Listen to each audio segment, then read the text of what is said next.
हे प्रभु, कई दिनों से भूखा हूँ। अब शरीर गवाही नहीं दे रहा है। काश कहीं से एक रोटी मिल जाती तो मेरी मदद हो जाती। लेकिन आज के जमाने में सभी लोग स्वार्थी हो चुके हैं। लेकिन मैं क्या करूं? मुझे गांव में जाकर कुछ मदद मांगनी होगी। गांव के लोग बहुत भले इंसान होते हैं, कुछ मदद जरूर करेंगे। इतना सोचकर साधु गांव की ओर निकल पड़ते हैं।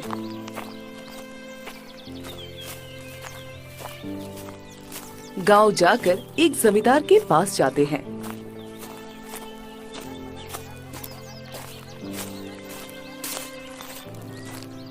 जमींदार साहब, मैं कई दिनों से भूखा हूँ, मुझे खाने को दे दो। भूख से जान जा रही है। अरे तो भाई साधु है ना, जिसे गांव से निकाला गया था? चल भाग यहाँ से। तुझे यहाँ आने से आदमी का ग्रह नक्षत्र बिगड़ जाता है। मैं तुझे कुछ नहीं देने वाला, चला जा यहाँ से। साधु जमींदार की बातें सुनकर बहुत दुखी हुए और वहाँ से आगे बढ़ जाते हैं। उसके बाद वो दो गांव वालों से मिलता है। हे पुत्र, मुझे बहुत भूख लगी है, जरा खाने को कुछ दे दो तो भगवान तुम्हारा भला करेगा। साधु महाराज, आपको तो मुखिया जी ने गांव से बाहर निकाल दिया था, फिर यहाँ क्यों आए हो? आप जाइए तपस्या कीजिए। आप तो सालों से तपस्या कर रहे हैं, क्या भगवान आपको शक्ति नहीं दे रहे हैं? अरे आप शक्ति से ही पेट भर लीजिए। हाँ सही कह रहा है सामू भाई, ये साधु लोग का मांगने खाने की आदत हो गया है। अरे जाओ यहाँ से। साधु महाराज, तुम्हें कुछ नहीं मिलेगा इस गाँव में।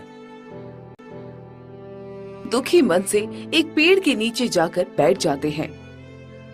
हे ईश्वर, अब इस कलयुग में साधु संतों के लिए भी कोई जगह नहीं रही। सभी के दिल पत्थर हो गए हैं। मुझे इस शरीर से मुक्ति दे दो प्रभु। साधु वहीं बैठे भूख से तड़प रहे थे, मगर कोई भी उनकी मदद नहीं करता। फिर रात हुई।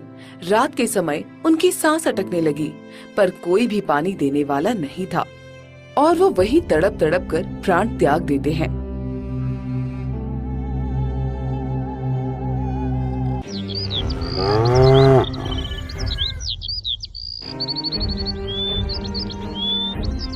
फिर अगली सुबह कुछ गांव वाले वहां आए। अरे ये साधु तो मर गया, अब क्या होगा? अरे हाँ भाई, अब इसे कौन दफनाएगा? इसे छूना भी पाप है। चलो हमें क्या, हम यहाँ से चलते हैं, हमें इससे क्या मतलब। तभी गांव का एक गरीब आदमी मोहन आता है। हे भगवान, ये तो साधु महाराज हैं। गांव वालों के दिल कितने पत्थर के हो गए हैं, किसी ने इनकी अंतिम विदाई भी नहीं की। साधु महाराज, मैं आपका संस्कार करूंगा। अरे ये मोहना पगला गया है क्या? हैं? इस सड़े गले साधु का अंतिम संस्कार करने जा रहा है। लगता है इसका दिमाग खराब हो गया है। अरे जाने दे, ये भी गरीब साधु भी गरीब, क्या पता इन दोनों का किसी जन्म से रिश्ता रहा होगा। फिर मोहन साधु का शव उठाकर जंगल में ले जाता है।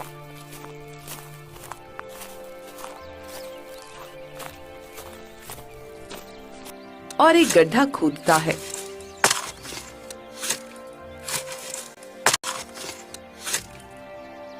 और साधु महात्मा को वहां दफना देता है।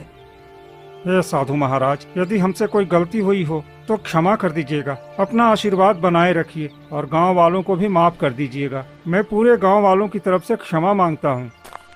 फिर मोहन घर लौट आता है।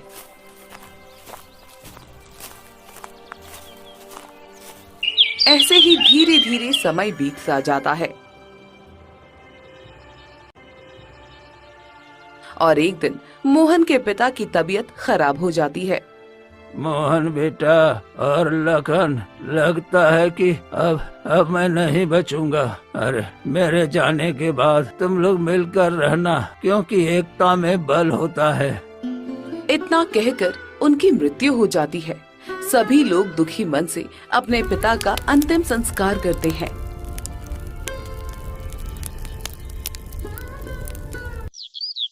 कुछ दिन ऐसे ही बीत जाते हैं और एक दिन उसका बड़ा भाई लखन मोहन से कहता है, देख मोहन, पिताजी का पूरा इलाज मैंने करवाया है, उनका पूरा खर्चा मैंने दिया है और काम में भी जो खर्चा आया वो भी मैंने किया है। तूने तो एक फूटी कौड़ी भी नहीं दी। अरे भैया, ये आप क्या कह रहे हैं? पिताजी की जमीन का जो भी अनाज बिकता है सब आपके पास ही जाता है, तो खर्चा भी तो आप ही देंगे ना?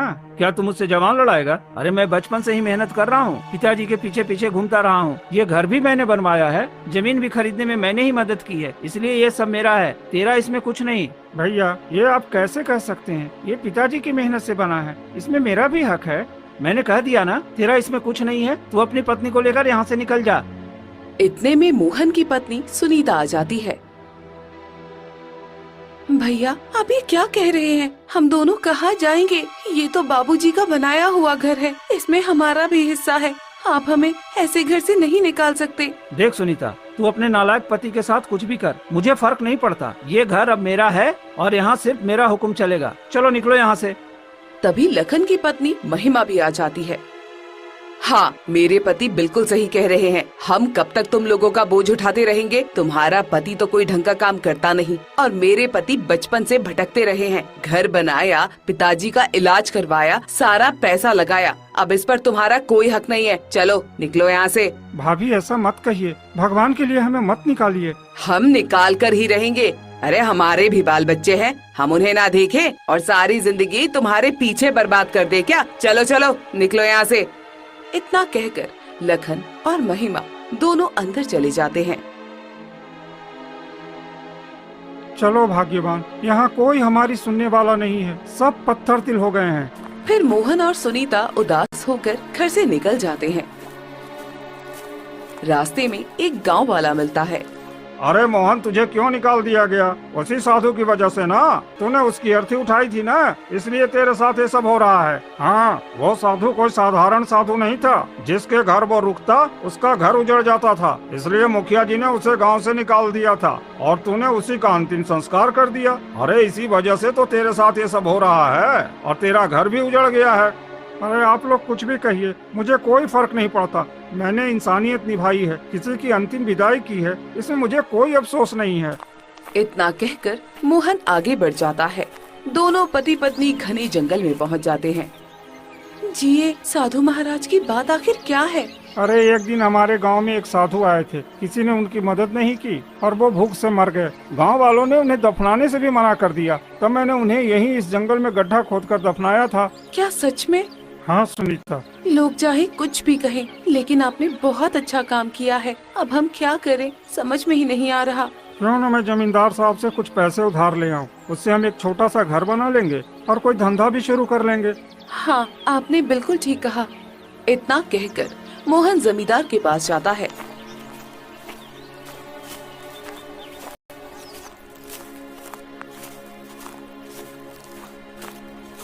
जमींदार साहब, मुझे कुछ पैसे उधार दे दीजिए। मुझे अपने लिए एक छोटा सा घर बनाना है। मैं कुछ दिन में आपके पैसे लौटा दूंगा। अरे तू तो लखन का भाई है ना? जी हाँ, मैं लखन का भाई हूँ। उन्होंने मुझे घर से निकाल दिया है। अरे तुझे तो तेरे भाई ने घर से निकाल दिया, फिर मैं भला तुझे पैसे क्यों दूं? और तू मेरा पैसा कैसे चुकाएगा? मैं तुझ जैसे भिखारी को पैसे नहीं देता। चल भाग यहाँ से। जमींदार साहब, ऐसा मत करिए, कुछ तो रहम करिए। मैं आपके पैसे चुका दूंगा। मैं जानता हूँ तू कैसे चुकाएगा। अगर मैं तुझ जैसे भिखारी को पैसे देने लगूं ना, तो एक दिन मुझे खुद भीख मांगनी पड़ेगी। चल चल चल भाग यहाँ से। कोई धर्मशाला नहीं है यहाँ जहाँ हर किसी को दान बांटता फिरूं। इतना कहकर जमींदार वहाँ से चला जाता है।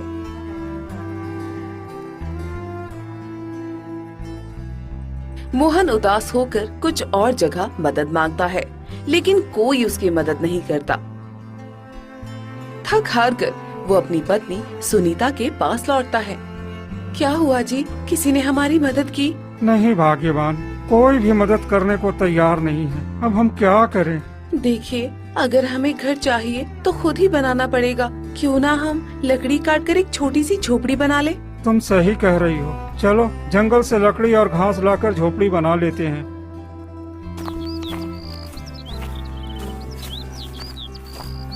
फिर दोनों मिलकर जंगल से लकड़ी और घास लाकर एक छोटी सी झोपड़ी बना लेते हैं।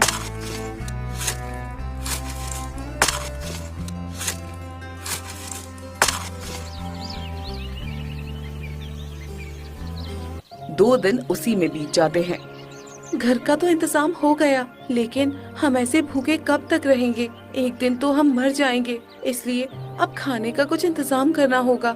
लेकिन यहाँ जंगल में क्या मिलेगा खाने को? देखिए, यहाँ इतनी खाली जमीन पड़ी है, क्यों ना हम इसी में सब्जियाँ उगाएं और बेचें। इससे हमारा घर भी चलेगा और जमीन का भी उपयोग होगा। तुम ठीक कह रही हो, लेकिन ये जमीन तो बंजर है, यहाँ कुछ होगा या नहीं पता नहीं। भगवान पर भरोसा रखिए, कुछ ना कुछ जरूर होगा। ठीक है, अगर तुम कहती हो तो मैं आज ही गांव जाकर लोहार से एक फावड़ा ले आता हूँ और उसी से जमीन खोदूंगा। इतना कहकर मोहन गांव जाता है।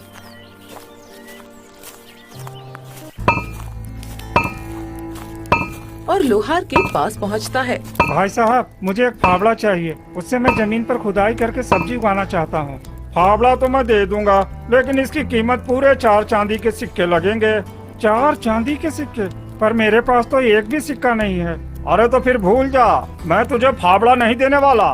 ऐसा मत करिए भाई साहब, नहीं तो मैं और मेरी बीवी भूखे मर जाएंगे। थोड़ा रहम कीजिए। ठीक है, एक काम कर, आज दिन भर मेरी भट्टी के पास काम कर दे। अगर तू मेहनत करेगा तो शाम को मैं तुझे फावड़ा मुफ्त में दे दूंगा। ठीक है, मैं काम करने के लिए तैयार हूँ। फिर मोहन दिन भर भट्टी के पास कड़ी मेहनत करता है। आग की तपिश और पसीने से लथपथ हो जाता है।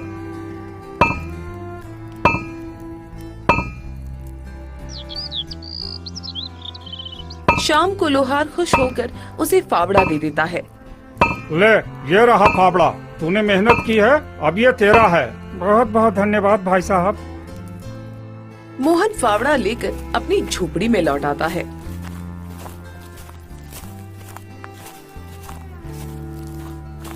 तभी देखता है कि सुनीता घबराई बैठी थी।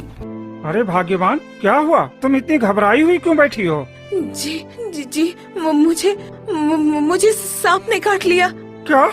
तुम क्या कह रही हो? सांप ने काट लिया? हे भगवान, हे भगवान, ये कैसे हो गया? हाँ जी, मैं जंगल से लकड़ियाँ लाने गई थी, तभी अचानक सांप ने मुझे डस लिया। अब मेरे सिर में बहुत दर्द हो रहा है, पूरा शरीर सुन्न हो रहा है। रुको रुको, मैं जंगल से अभी जड़ी बूटी लाता हूँ। मेरे पिताजी कहते थे यही पास में एक ऐसी बूटी मिलती है जिसका रस देने से सांप का जहर तुरंत उतर जाता है। तुम हिम्मत रखना, मैं अभी लेकर आता हूँ।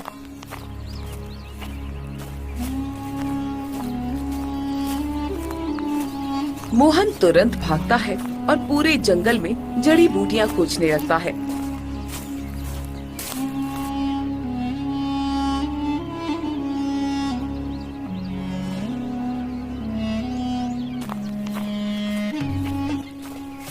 लेकिन शाम होने लगती है और उसे कुछ नहीं मिलता।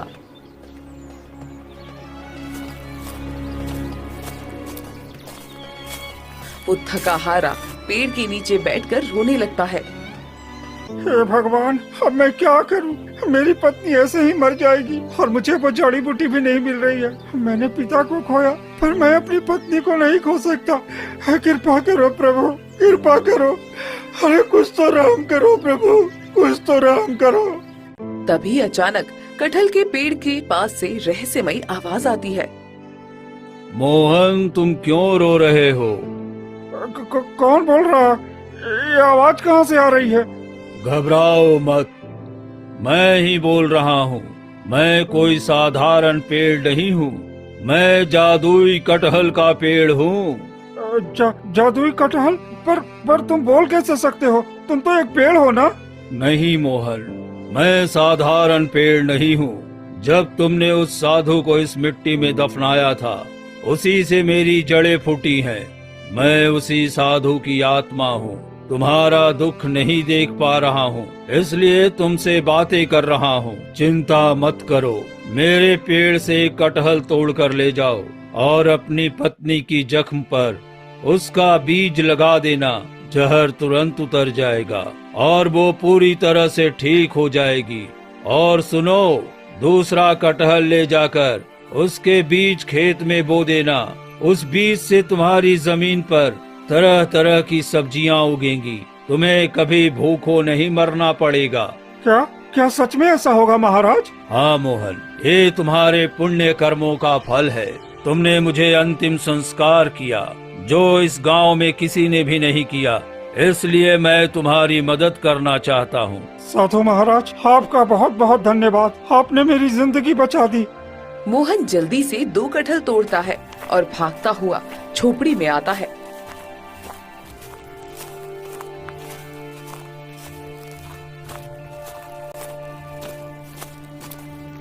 सुनीता बेहोश पड़ी होती है। हे भगवान, मेरी पत्नी तो बेहोश हो गई है। मुझे जल्दी कुछ करना होगा। वो कटहल काटकर उसका बीज सुनीता के जख्मों पर लगाता है। कुछ ही देर बाद सुनीता होश में आ जाती है। ये क्या हुआ? मैं तो मर गई थी ना? मेरे साथ क्या हुआ था जी? भाग्यवान, तुम्हें सांप ने काट लिया था, लेकिन देखो, जैसे ही मैंने ये जादुई कटहल का बीज तुम्हारे जख्म पर लगाया, तुम ठीक हो गई। जादुई कटहल? कटहल से कोई ठीक कैसे हो सकता है भला? अरे ये कोई साधारण कटहल नहीं है सुनीता, ये जादुई कटहल है। असल में जिस साधु बाबा को मैंने दफनाया था ना, उसी की आत्मा इस पेड़ में बस गई है। उसी ने मुझे ये कटहल दिया है। क्या क्या सच में ये कटहल जादुई है? हाँ, और उन्होंने कहा है कि इस कटहल के बीज को हमारी जमीन पर बो देने से हमारी गरीबी दूर हो जाएगी। पर जी, कटहल का पेड़ तो फल देने में 3 से 4 साल लगाता है। तब तक तो हम भूखे मर जाएंगे। ये कैसे संभव है? नहीं भाग्य